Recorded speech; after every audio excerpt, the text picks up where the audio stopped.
Hey, Lieutenant Colonel Stu Scheller. I am still, as of making this message, a United States Marine infantry officer.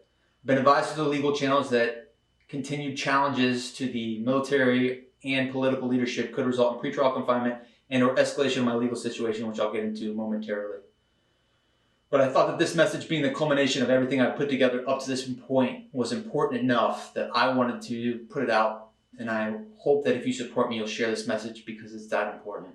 To recap my position in the fallout of Afghanistan, I demanded accountability of my senior leaders. And I stated then that I understood that I might lose my battalion commander seat, my retirement, and my family stability. As it has played out, I have in fact lost all three of those things. Would I do it again? I don't know. But I can't explain to you why I made that decision at that moment. Looking at the organizations that are so dear to me, the military establishment and the political establishment of the American government, I was seeing key leaders that weren't being held accountable and were abusing their positions of power at the expense of the everyday American. And everything that I fought for is counter to that. The future that my sons are going to grow up in is contingent upon the organization being able to evolve, which only happens through accountability. Update on my legal situation. So the Marine Corps has offered me a very fair deal. Instead of court-martial, they've offered me non-judicial punishment for violation of 2 articles, as long as I'm willing to resign my commission, give up my retirement, and accept a general discharge under honorable conditions, which is pretty fair. But the deal hasn't been signed. I haven't agreed to it, neither have they, and I acknowledge that making this video might destroy that deal. And if the Marine Corps, after this video, decides they want to go in a different direction, I'm prepared to go in that direction and see where it goes. Believe it or not, I don't want to start controversy. I didn't make it 17 years in the Marine Corps and as a battalion commander by saying whatever I wanted, whenever I wanted. But as I sat here and looked at the fundamental changes that needed to take place in our key organizations, I just didn't see anyone else speaking up. To all the retired generals that wrote a very strongly worded letter to the current military establishment asking for resignations, I asked that those general officers show themselves, be prepared to give up their retirement and fight with me. If not, I do think that there are some inspirational voices still left in the political establishment. Reference Congressman Mast, Congressman Crenshaw's testimony against Secretary of State Blinken. I was inspired by some of those lines of questioning. However, I don't think that their voices are enough to spark the change that's required within the military establishment. Hence the reason I'm wearing this uniform now and making this video, because I think there's a fundamental change that needs to take place, and somehow we're missing it. The reason I can't let it go, and the reason I am not just taking the offer and quietly exiting out of the Marine Corps, is because I feel like there are general officers in our institution that aren't being held accountable. For example, Secretary of State Blinken just testified in Congress and got beat up, justifiably, but why General McKenzie, who was the CENTCOM commander from Trump to Biden, didn't have to answer those same tough questions. Afghanistan has been a DoD run and led mission for the last 20 years. Why the Department of State is taking the face shots to the fall is beyond me.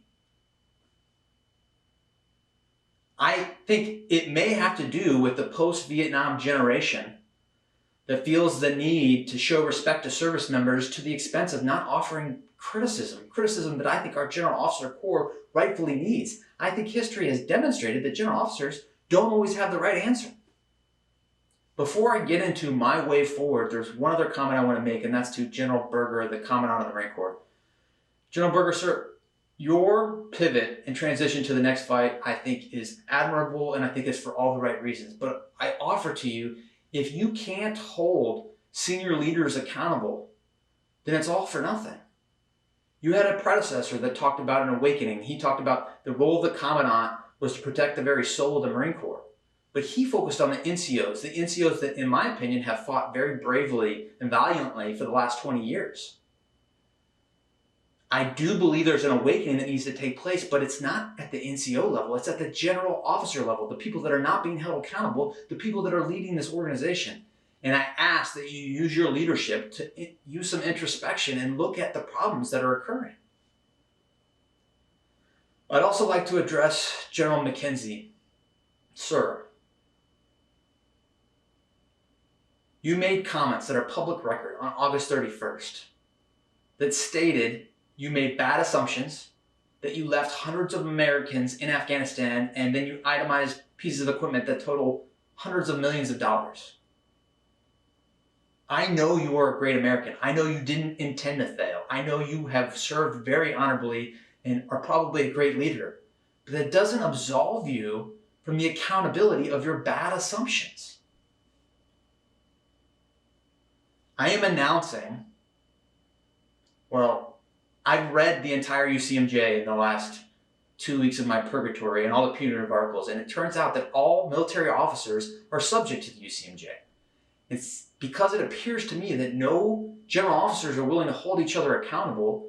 I am submitting charges against General McKenzie for his bad assumptions. Not because I'm vindictive, but because the senior leaders need to be held accountable to the same standard as us. I will drop the charge sheet so you can see my legal argument on social media. I will route it through my chain of command. I will also route it directly to the former Raytheon Board Director, Secretary of Defense Boyd Austin. And then concurrently, I will file an IG complaint, and then we'll just see where that goes. Additionally, I'm starting a foundation to raise money through the Pipe Hitter Foundation. We'll drop the link. It'll be live on Monday, where people can donate to my family that's moving on to the next chapter, and also to raise legal fees for the legal argument I'm making against the CENTCOM commander. I love America. I love the Constitution. I love Americans. But we can't all be wrong. You only have the power because we allow it.